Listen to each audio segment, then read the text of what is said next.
একটা গ্লাস, তাতে রাখা পরিষ্কার জল এবং তাতে এক ফোঁটা বিশ্বাস। হ্যাঁ, প্রতিটা লড়াইয়ের শুরু বোধহয় এইভাবেই হয়। তারপর আস্তে আস্তে সেই লড়াইটাকে ছড়িয়ে দিতে হয় আমার, তোমার তথা প্রতিটা কমরেডের প্রতিটি শ্বাসবায়ুতে, যাতে করে বেঁচে থাকে প্রতিটি মৌলিক দাবি আদায়ের এক সুচ্চার প্রত্যয়।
মুর্শিদাবাদ, এই ঐতিহাসিক জেলার প্রতিটি পরতে লুকিয়ে রয়েছে ইতিহাস। এই ইতিহাস লড়াইয়ের ইতিহাস, এই ইতিহাস ছিনিয়ে নেওয়ার ইতিহাস, এই ইতিহাস কখনো কখনো বিশ্বাসঘাতকতার ইতিহাস। কিন্তু সবার শেষে এই ইতিহাস আসলে প্রতিটি রক্তবিন্দুর ইতিহাস।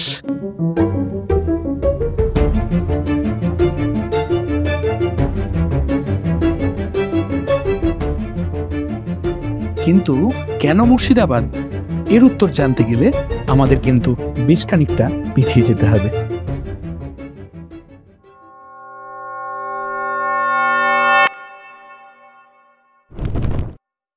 তখন ৮০-র দশক।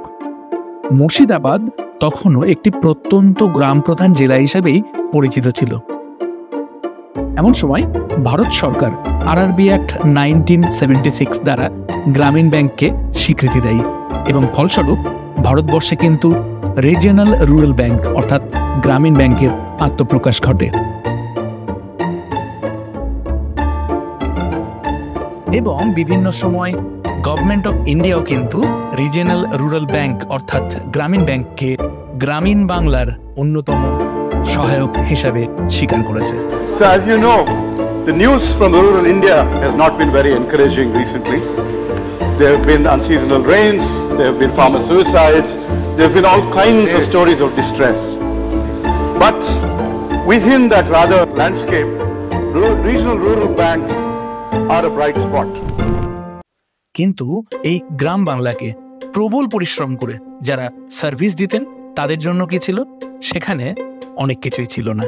যেমন সেখানে কোনো সার্ভিস রোল ছিল না, সেখানে সাব কোঅর্ডিনেট ক্যাডারের কোনো স্টাফ ছিল না, সেখানে কোনো ফাংশনাল অ্যালাওয়েন্স ছিল না যেগুলি আমরা আজকে পাই, এবং সর্বোপরি কর্মক্ষেত্রে কোনো সিকিউরিটি ছিল না। ছিল শুধু লড়াই, এবং লড়াইয়ের জন্য প্রয়োজন ছিল একটা ছাতা। কে ধরলেন সেই ছাতা?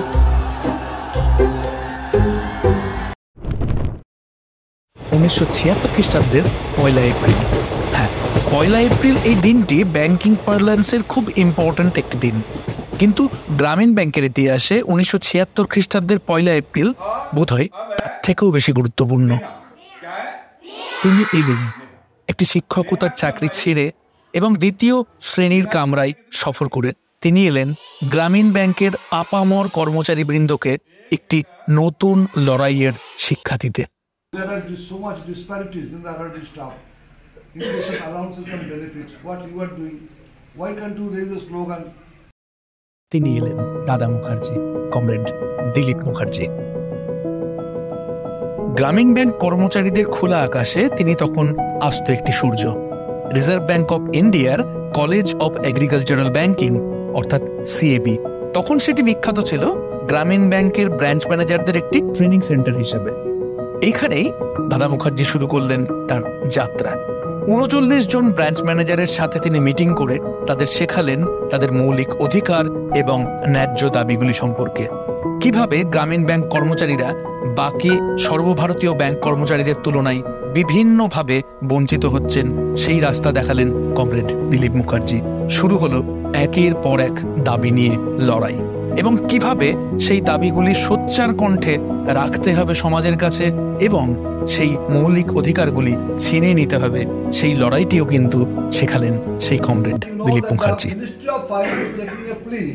That the RRB employees are not exempted from the Employees Provident Fund Act 1952. So what I am to do?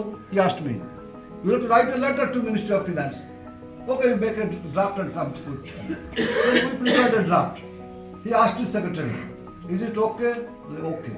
Then he signed. Then I was thinking that if I get a copy, then it is okay. You take the copy right now. I said that it has not reached the Ministry of Finance. So what? I, as a minister, I am giving you, take the copy. And that copy, actually, when it reached the Government of India also became very foolish, because so long Government of India was trying to befool us that because of Ministry of Labour we are not getting pension. 2 times Boris Rawat wrote letters in the name of RRBA, in the name of D.K. Mukherjee to the Ministry of Finance. Then, you see, many things we can say, many things we cannot write. 25 April 2018 pension যুদ্ধ জয়। এই pension যুদ্ধ জয় সম্ভবত AIRRB এর ইতিহাসে অন্যতম গুরুত্বপূর্ণ একটি অধ্যায়। এই পেনশনের যুদ্ধ জয় কেবলমাত্র কয়েক দশক ধরে চলে আসা প্রবল আইনি যুদ্ধের পরে একটি সুমধুর জয়ের পরিণতি নয়, এটি আমাদের বোধহয় অক্সিজেন যোগাবে ভবিষ্যতের বাকি যে লড়াইগুলি পড়ে রয়েছে সেই সমস্ত লড়াইগুলি লড়বার জন্য। আসুন আমরা সকলে মিলে সেই লড়াই একসাথে লড়ি এবং যাত্রা শুরু হোক সেই লড়াইয়ের শহর, সেই লড়াইয়ের জেলা মুর্শিদাবাদ থেকেই। কি কমরেড, পারবো তো?